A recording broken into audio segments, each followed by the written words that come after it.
A genealogia do liberalismo por Bruno Cava Rodrigues. Existe uma literatura inesgotável sobre o neoliberalismo. São tantos livros que a simples menção da palavra já é rechaçada por quem identifica nela somente uma senha de pertencimento a uma narrativa. O neoliberalismo seria uma ofensiva política e um construto ideológico a serviço da redução do papel do Estado na economia depois do período do retorno estatal entre a Grande Depressão de 1929 e a crise do Fordismo na década de 1970. Em geral, tais teorias estão em voga colocam o acento no avanço acachapante do neoliberalismo, de maneira que caberia aos não-liberais assumir uma posição defensiva em constante reação às artimanhas e perversidades do vagalhão neoliberal. Quem está com o neoliberalismo ou está encantado pela sedução ideológica ou tem interesses ocultos em defender seu prato de lentilhas. E quem acordou e está comprometido, obviamente, só pode estar na trincheira contra o neoliberalismo, onde reside no monopólio das boas intenções. É por isso que o curso que Foucault dedicou ao neoliberalismo em 1979 ainda é um horizonte insuperável para esse debate. Quem pretende abordar o neoliberalismo, seja a favor, contra ou em diagonal, não importa, precisa de uma maneira ou de outra encarar o desafio de ler, atravessar e criticar o nascimento da biopolítica. É um requisito teórico sine qua non para não ser sugado ao vortex das guerras narrativas que reduzem tudo a lados pré-definidos numa espécie de paisagística político-conceitual. O mérito de Foucault nesse curso, em primeiro lugar, é metodológico. Ele recusa assumir o Estado como um universal que, ao longo da história, assumiria diferentes formas particulares, o que sempre culmina no velho dualismo entre ortodoxos e heterodoxos ao redor do papel do Estado. Em vez disso, Foucault pergunta, em primeiro lugar, como é que algo como uma racionalidade do Estado pode emergir em meio às práticas concretas e realidades históricas. Foucault prefere perguntar quais são as condições de existência para que o Estado seja um tópico eficaz e inteligível, quais efeitos ele congloba e de que modo ele pode dissolver-se em outras problemáticas, vindo até a desaparecer. O Estado surgiu como racionalidade, a razão do Estado, entre os séculos XVI e XVII. Antes disso, não é que não existia, é que não poderia ter existido, pois estavam ausentes suas condições de existência. Na Idade Média não existia Estado, o que havia era império. O rei era a fonte de justiça porque governava os corpos e as coisas segundo uma teofania. A justiça divina se transmitia aos homens através de uma instituição régia que se deveria reproduzir a monarquia celeste. As trocas eram neutras, o comércio justo não provoca lucro, pois há equivalência entre os termos da troca. A cobrança de juro, para além dessa equivalência, era condenada como usura. Condena-se o agiota, o mercador, o ganancioso, todos caricaturizados, como daninhos à boa ordem medieval. O comércio internacional também deveria ser um jogo de soma zero dentro da lógica de igualdade entre os reinos sob a cristandade, o cimento moral do mosaico de nações.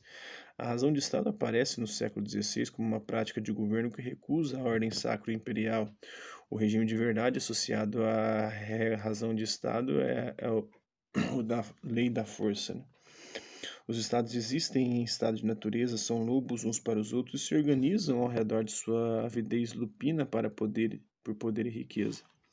Como uma troca equilibrada não traz lucro para nenhum dos lados, então é preciso desequilibrá-la. Para alguém ganhar, outro tem que perder. Então é preciso tirar vantagem. A riqueza deve ser conquistada e o comércio se torna o prolongamento da guerra por outros meios. Tempos de guerras que impõem monopólios, privilégios, tarifácios, regimes diferenciados, apropriações de lucro. A razão de Estado não seguia pela justiça equilibradora de um rei que conduz os corpos e as coisas, mas pela força desequilibradora de um soberano que se afirma sobre os demais. A ordem moral da cristandade cede a vez para a desordem geopolítica da Idade Moderna. A razão de Estado é composta pelo mercantilismo, que nunca foi uma doutrina econômica. Não havia teóricos mercantilistas, aliás, um guarda-chuva armado retrospectivamente na obra de Adam Smith. Foucault explica que o mercantilismo era uma prática ou tecnologia implicada naquela arte de governar na razão do Estado. A economia como ciência emerge exatamente em contraposição ao mercantilismo da razão de Estado. Os primeiros economistas eram os fisiocratas franceses e os utilitaristas britânicos. Duas escolas que, em meados do século XVIII, teorizam sobre a emergência de uma nova racionalidade, o liberalismo. Tem o Coolberg, que defendia o mercantilismo.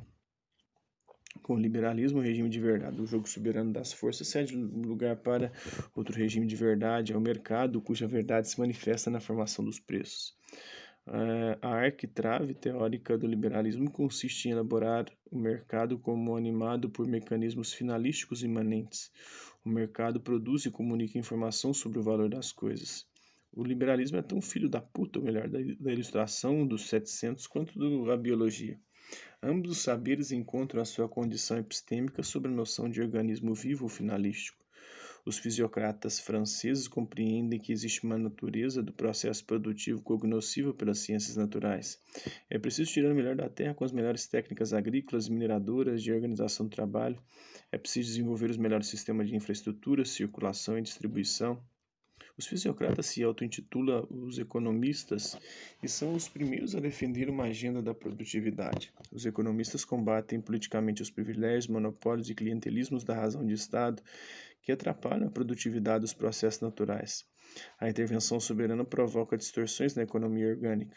Daí surge o seu slogan, laissez-faire. A frase completa é laissez-faire, laissez-passer, laissez-passer, la nature, né? Deixe fazer, deixe passar a natureza, né? Porque é a fonte da riqueza, segundo os fisiocratas. Ou seja, deixem passar a natureza, que é o verdadeiramente produtivo, e depois vai dizer que é o trabalho humano.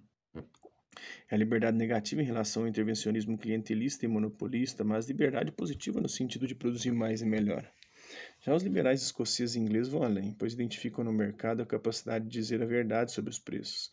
Não existe mais preço justo dado pela equivalência das trocas, muito pelo contrário, as trocas não têm soma zero. As trocas podem ser boas para ambos os lados num jogo ganha-ganha. Por isso, Adam Smith defende o comércio sem traves, porque o comércio não precisa ser objeto de guerra e disputa entre os estados. Se os estados colaborarem, todos podem ganhar, favorecendo a riqueza universal. As trocas são civilizatórias, produtivas, humanizantes. É o dux commerce, é o comércio edulcorado do liberalismo. Lembremos o título do livro de 1776, A Riqueza das Nações, no plural, e não de uma nação em específico. O mercado é um regime de verdade que permite maximizar a produtividade intrínseca às trocas, ou seja, atingir o ponto ótimo, mais benéfico para todos. É uma teoria econômica universalista na superfície dos conceitos de mão invisível de Adam Smith ou das vantagens comparativas de David Ricardo. A utopia do liberalismo é gerar a prosperidade e pôr fim ao período de guerras entre soberanos. É possível produzir para a felicidade geral e precipitar a paz perpétua, sonho liberal por excelência. Por isso que no regime de verdade que condiciona o liberalismo, o critério da utilidade é fundamental. O governo deve produzir o que for útil para a sociedade, respeitando o valor das coisas cujo conhecimento emerge naturalmente na forma dos preços de mercado. Essa natureza viva, tão homeostática quanto o organismo vivo, define taxas naturais de equilíbrio da economia. Até hoje trabalhamos com esse conceito de natureza quando economistas contemporâneos falam em taxa natural de juros, de desemprego, de crescimento do produto. O liberalismo clássico não propugna por nenhum estado mínimo simplesmente porque é uma prática de governo.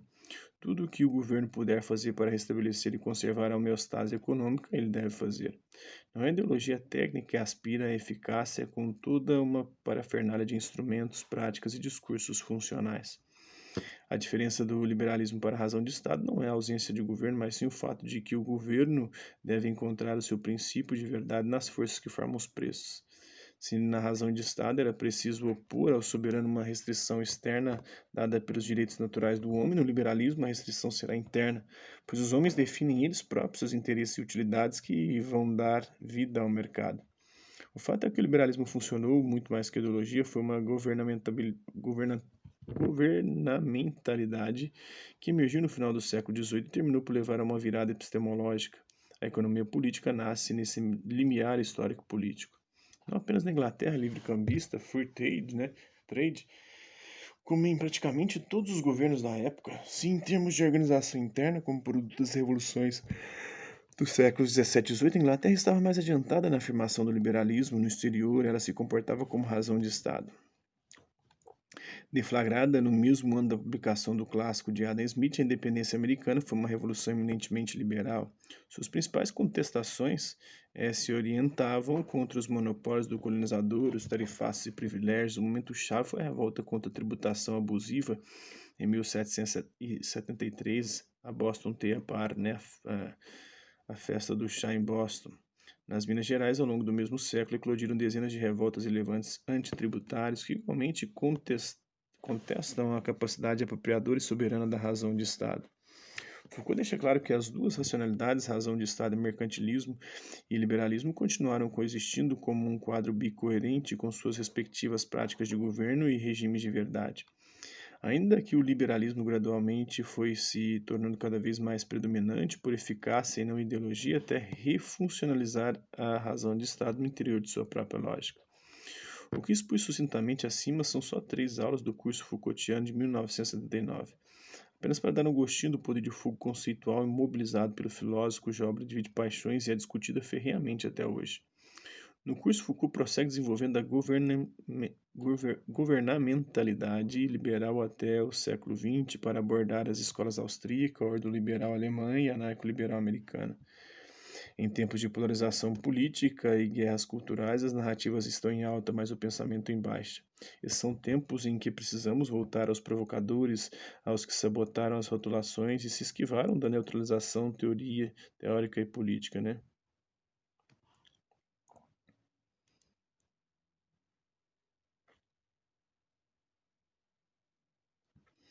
Muito bom. Muito bom esse texto do Foucault, viu? Gostei demais. Hasta la vista, vives, e até a próxima.